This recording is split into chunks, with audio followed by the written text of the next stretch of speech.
What's poppin', family? Today we're going to be breaking down I don't have time. The phrase I don't have time, if you've ever heard it before or if you've ever said it yourself, you would know that this is a phrase that has a bit of a double meaning.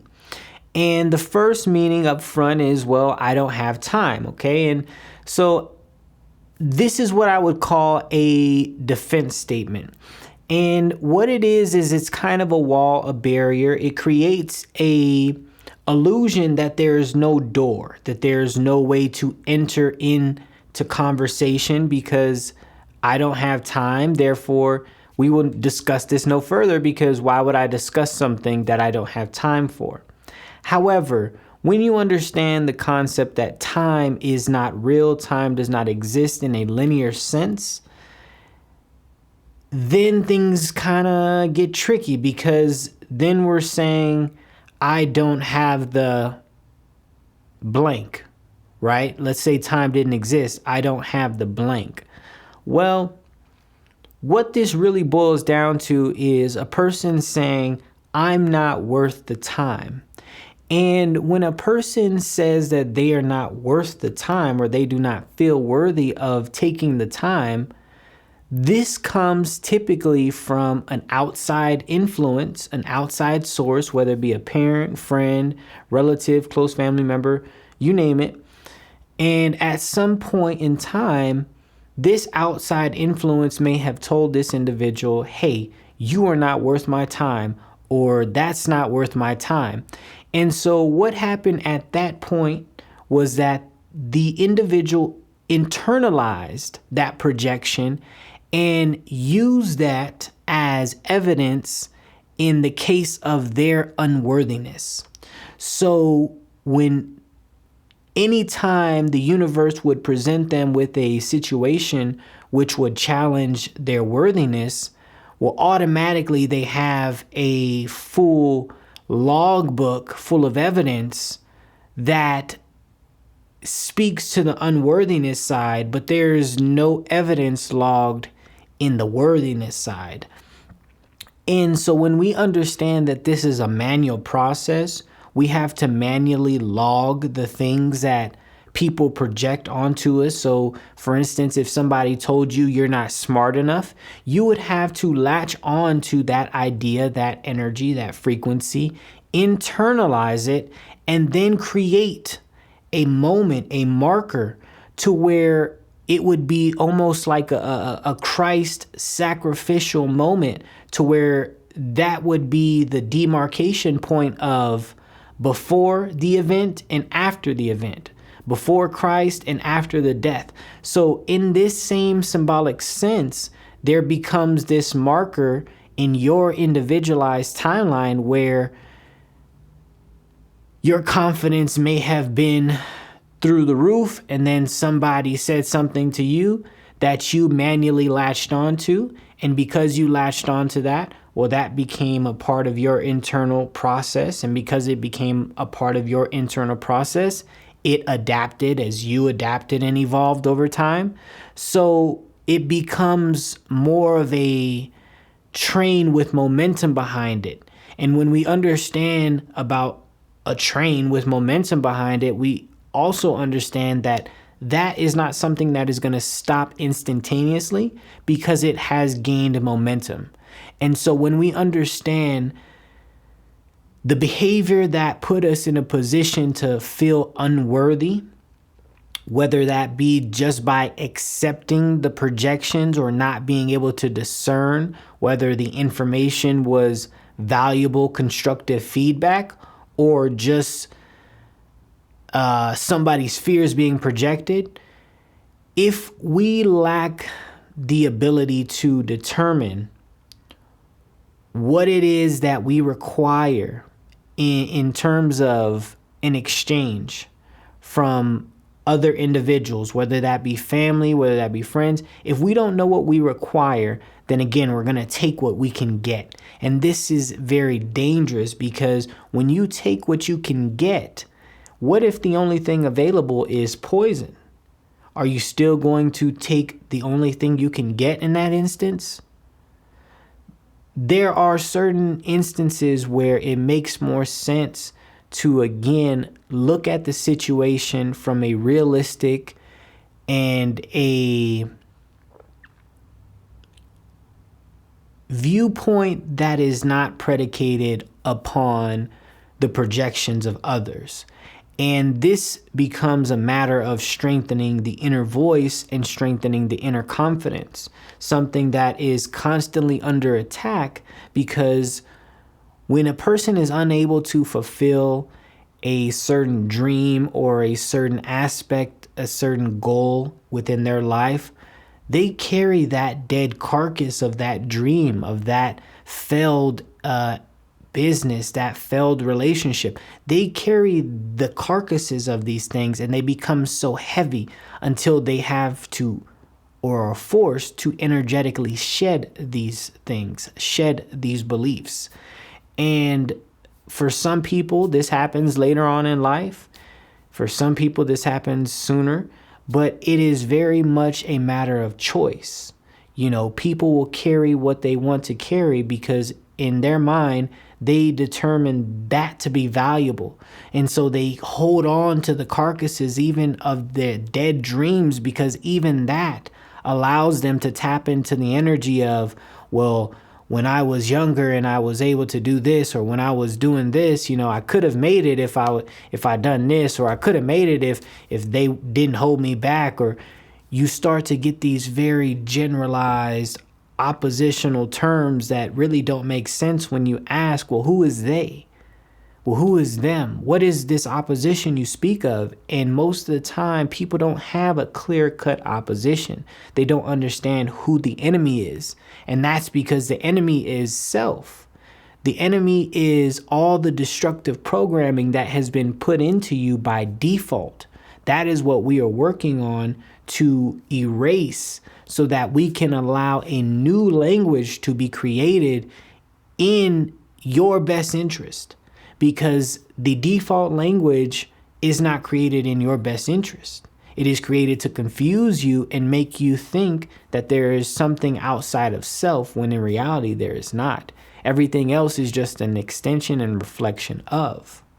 So, when it comes to the phrase, I don't have the time, understand what a person is really saying is, I don't feel I'm worthy of the time. You know, for instance, if somebody says, well, I don't have the time to cook for myself, really what they're saying is, well, I don't feel worthy to cook for myself. And again, maybe at one point in their childhood, their mother told them, hey, I'm not going to cook for you. You figure it out. Or if you don't like this food, you're not going to eat. You see what I'm saying? These types of different moments that seem so small and trivial at the time can have a lasting impact on a system, on an individual. And when you understand, aging comes from the lack of dealing with the faults, the things that are unresolvable. The more errors you build up within the system, the more you age. So this is why it becomes crucial to deal with the faults right when they happen. You would be tormenting yourself by putting them off and waiting until a later date to deal with the faults. It doesn't make sense. You would deal with it right there in the person. That way it's done, and you don't have to worry about it. You don't have to continuously spend energy and just waste all those energetic resources thinking about something that could have been done and dealt with in the present. If you assume you have time to deal with things, as in, I'll deal with it tomorrow, you'll never deal with it. You'll never address it. And you have to understand, when you catch yourself saying these things, you have to address it in the moment.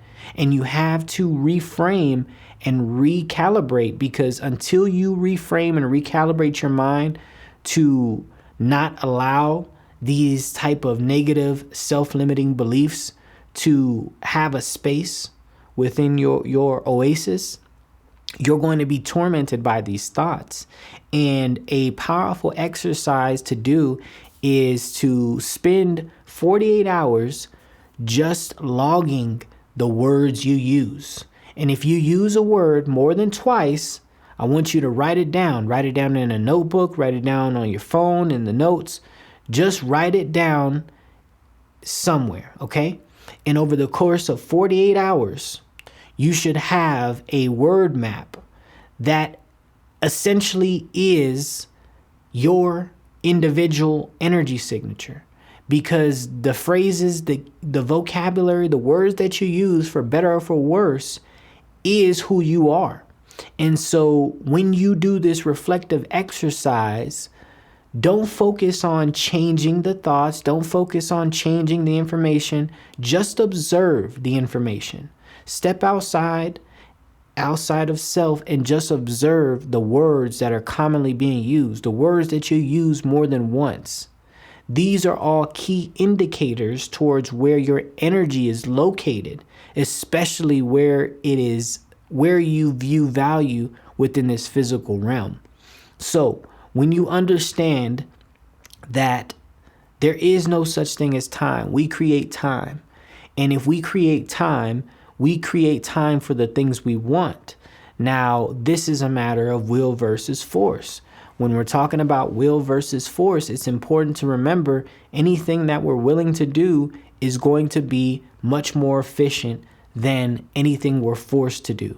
And this is just human nature. You can try and fight against this, but it won't do you no good.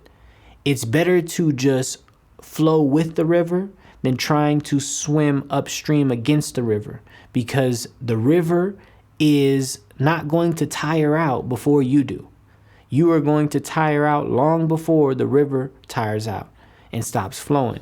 So with that understanding, when you map out these phrases, okay, I want you to then look at it from a bigger picture and imagine you didn't know yourself. Reading these phrases that you've collected, I want you to just reflect on these phrases for a second and ask yourself, is this an accurate representation of who I am, who I'd like to be, and how I'd like to be represented? If it is a match, then at that point I'll ask you, what is it do you believe? What factor has contributed the most towards your success in creating the alignment between who you envision yourself and who you are in reality? If it is not a match, if the words are not a match and you feel, well, this doesn't really accurately represent me, I kind of wish there was some elements that I could change. Again, when we understand the wishing, the if only, this type of language is essentially tear down language. And so we want to look at the words we are using and we want to understand, okay, this is what has gotten us to this point in time. And we have determined that while this is great and satisfactory, there is more we want. And so we understand that there is more we can give ourselves. There's more we have to give. So with that understanding of, okay, I'm going into a state of giving. I'm going to give myself the energy and effort required to make this change. Once you're in that state of mind, then we can work on the reframing, the recoding, and the restructuring, because what we have to do is we do have to change and update the vocabulary to match the actions and the identity of who you want to ultimately be and who you'd like to be perceived as. You know, these all match. You're not going to find a billionaire speaking a foreign language, you know, or having no knowledge of financial literacy. The two go hand in hand because you have to understand the vocabulary and the language of that realm in order to operate within that realm. And the same applies here. So when you understand things like, I don't have time, it's really just you saying, I don't feel worthy of making the time for that, creating the time for that. You have to address that limiting belief in that moment, because you are worthy of that time and you are worthy of any energy and effort. But it starts with you first. And if you don't put yourself into that position, if you don't give yourself that experience, you can't expect anyone else to give it to you. And so you can become resentful of the world very quickly if you expect that the world is going to give you these experiences. So instead of having that expectation, reframe your mind into thinking that you can have any possibility so long as you pay the opportunity cost. And the way you pay the opportunity cost is with your energy, because anything can be understood. I fully believe that we have an infinite amount of knowledge that lies dormant within us, just waiting to be tapped into.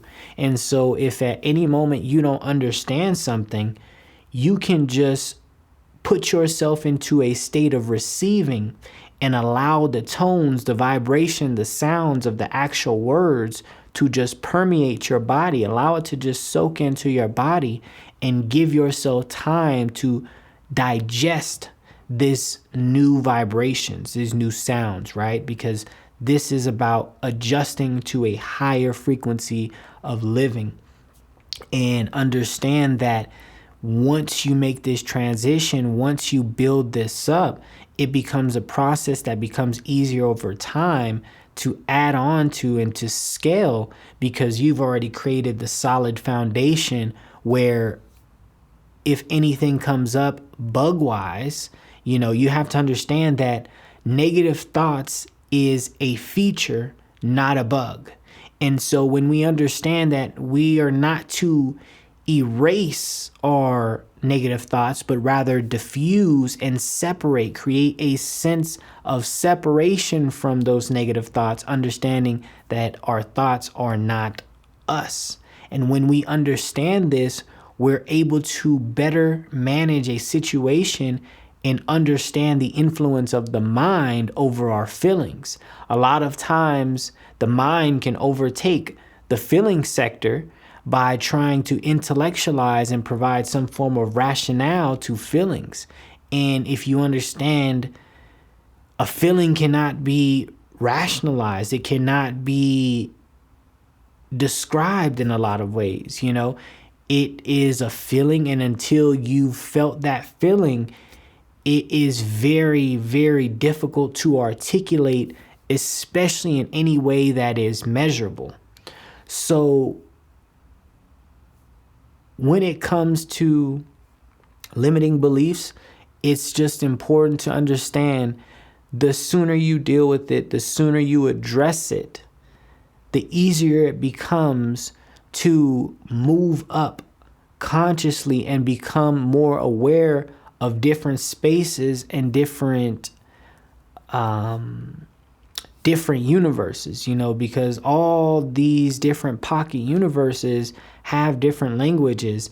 And until you understand the language of self, you can't operate in any of these languages, because the translation will always be off. You can be offended by someone giving you a compliment in their own language, and this is because the translation filter is just off when you are operating out of a state of fear or unworthiness or any feeling of limiting beliefs. When you're operating out of that energetic frequency, you are not receiving the accurate message that is being conveyed.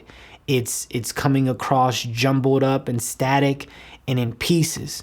And so the more you fine tune your receiver, the easier it becomes to dial in the actual specific frequencies. And this is a bit of a more advanced technique that I'll get into at a later time, but a technique called mirroring is very, very effective when you meet strangers or anybody for the first time, because when you understand how to modulate your energy, for instance, if a person is very high energy and you match that energy, you mirror that energy, well, automatically that person is going to assume that you are trustworthy because you are like them. And so when you understand this is how our minds work, when we see things that are similar, familiar, we gravitate towards and we create this kind of herd mentality. When we see things that are scary, unknown, we run away from, or we isolate, right? And so we keep that away. And so we keep that hidden. That would be considered like the occult. And so when it comes to the mirror technique, again, it's just about being able to modulate your energy and understand your energy to the point to where you can mirror a person's energy. But before you can worry about anybody else, you have to be able to control your own energy. You have to be able to modulate your own energy, and you have to be able to remove all the limiting beliefs so that you have power, access to the 7 governors, the 7 rings, the 7 energy centers, the 7 chakras. You know, this is a feminine part of technology, and that's about the feeling. You know, the masculine would be considered the thought, the rationale portion, but it is a balance, a dance between the two. And when you learn how to dance effectively between the two, you become a better individual, a better operator, more efficient at living the life that you want to live. And that to me is the ultimate freedom, being able to embody and live your values, the things you value. So when it comes to I don't have time, let's not use that anymore, family. Let's not use that limiting belief, because all of us are worthy of creating time for any opportunity that we wish to undertake in this reality, in this universe. So let's get it.